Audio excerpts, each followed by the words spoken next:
चाहिए। अरे तो सर मैं 4 सवाल पूछूं, 2 सवाल पूछूं, 1 सवाल पूछूं, आपको तो उतने ही आराम से जवाब दे सकते हैं।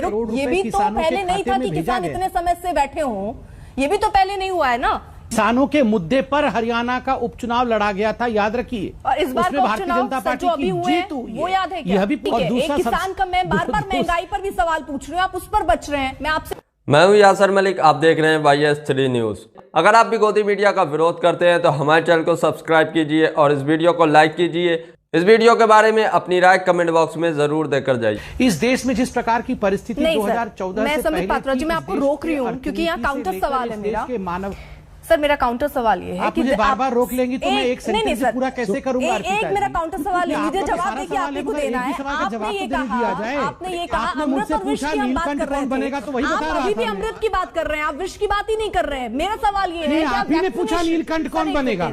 सर सुन लीजिए ना संबित पात्रा। अरे आपका सवाल अभी थोड़ी देर पहले था कि नीलकंठ कौन बनेगा, अब आप बोल रही है मुझे नीलकंठ चाहिए। अरे तो सर मैं 4 सवाल पूछूं, 2 सवाल पूछूं, 1 सवाल पूछूं, आपको तो उतने ही आराम से जवाब दे सकते हैं। रुकिए एक सेकंड, अनुराग भदौरिया आप डिस्टर्ब करेंगे तो पक्का नहीं देंगे। मैं आराम से जवाब दूंगा, मगर एक प्रश्न का जवाब देने तो दीजिए अर्पिता बहन। मेरा सवाल काउंटर सवाल सर, समझते हैं ना, काउंटर सवाल है सर, सुन लीजिए, आराम से सुन लीजिए। मेरा सवाल आपसे संबित पात्रा, आपने कहा अमृत और विष की बात कर रहे थे हम, आपने कहा वैक्सीनेशन प्रोग्राम जो आगे चला देश में वो तो अमृत हो गया।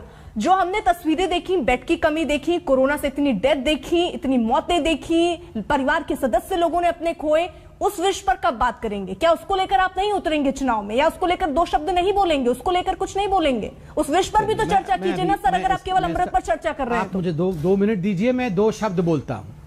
नहीं सही बात है, ये प्रश्न होना चाहिए, मैं जवाब देता हूं, आप धैर्यपूर्वक सुनिएगा इसको जरा। देखिए इसमें कोई तो मत नहीं है अर्पिता जी कि बहुत तकलीफ हुई कोरोना काल में, अपने चले गए हैं, कई लोग चले गए, कई परिवारों ने अपना सब कुछ खो दिया है, इस पे चर्चा होनी चाहिए। मगर अर्पिता जी आप बताइए 2014 से पहले ऐसा था क्या कि सारे जिलों में ऑक्सीजन प्लांट लगाया हुआ था, सब जगह हॉस्पिटल बने हुए थे, N95 इस देश में बनता था, वेंटिलेटर इस देश में बनता था, और मोदी जी प्रधानमंत्री बनने के बाद उन्होंने ये सारी फैक्ट्रियां बंद करवा दिया और उसके बाद हमने कोई बदमाशी, हमने पैसे खा लिए, ऐसा नहीं था अर्पिता जी। इस देश में एक N95 मास्क तक नहीं बनता था, वेंटिलेटर तो बहुत दूर की बात है। 3 महीने के अंदर N95 मास्क 5 लाख प्रतिदिन बनना, वेंटिलेटर 50,000 से अधिक वेंटिलेटर सारे अस्पताल में पहुंच जाना, 3 महीने के अंदर ऑक्सीजन 900 मेट्रिक टन से बढ़ा करके उसके उत्पादन को 10,000 मेट्रिक टन तक पहुंचा देना। आपको क्या लगता है ये छोटा विषय है क्या?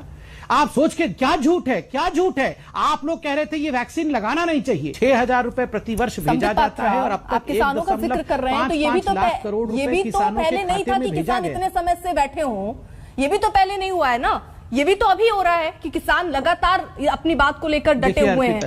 नहीं अर्पिता जी शायद नहीं अर्पिता जी शायद आपको थोड़ी सी गलतफहमी है।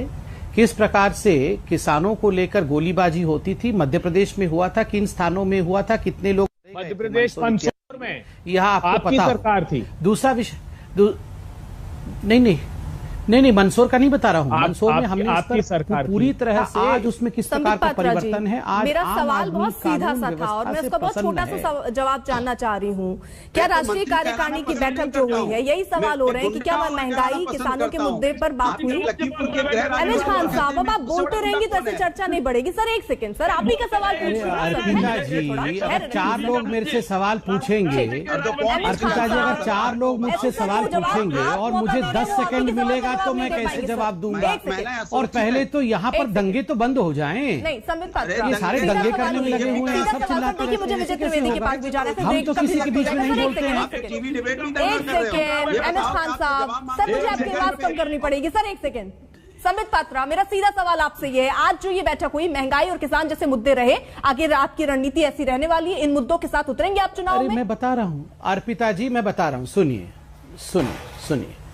इन्हीं मुद्दों से तो उतर रहे हैं। जनता जनार्दन है, ये टीवी डिबेट देख के वोट नहीं करती है, ये उसके ऊपर क्या गुजरती है उसको जनता से जुड़ा ही था।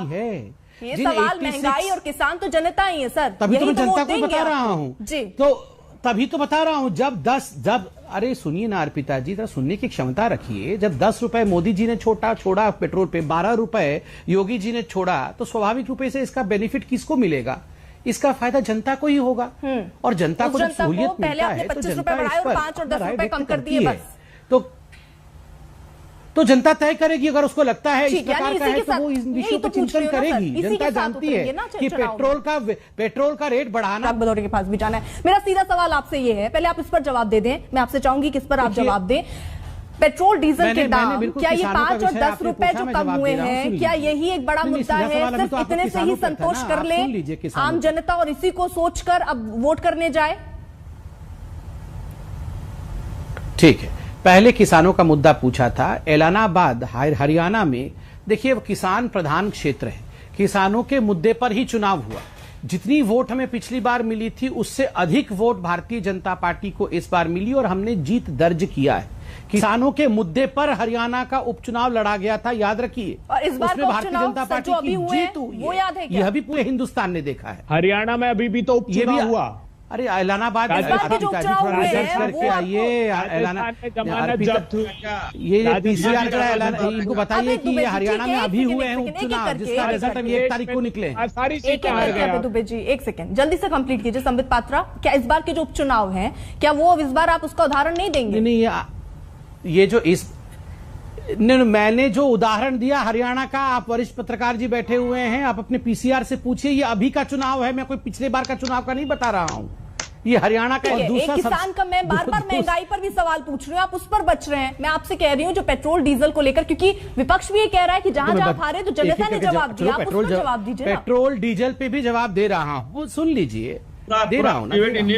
पेट्रोल और डीजल पे हमसे बार बार जवाब पूछा गया कि सेंट्रल गवर्नमेंट जो है वो एक्साइज ड्यूटी क्यों नहीं कट करती है, एक्साइज ड्यूटी। अब सेंट्रल गवर्नमेंट ने 10 रुपए और 5 रुपए एक्साइज ड्यूटी पेट्रोल और डीजल पे कट कर दिया।